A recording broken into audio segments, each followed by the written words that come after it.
La storia della nuorese è raccontata in un libro, Passione Verde Azzurra. Dal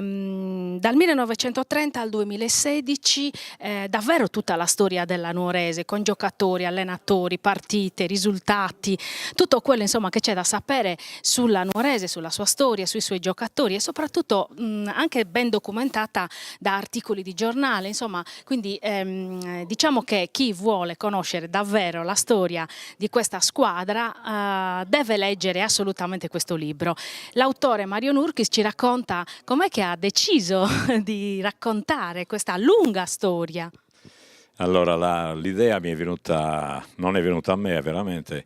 ce l'avevano già alcuni dei giocatori delle vecchie glorie che negli anni 90 avevano creato l'associazione e quindi avevano pensato di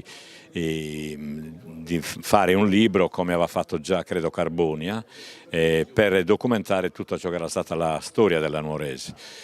Comunque tra il dire e il fare insomma non è facile, ecco, passare al lavoro. Chiaramente poi qualcuno è stato male, qualcun altro è morto e quindi alla fine io sono andato in pensione e Solinas, che è qui con me,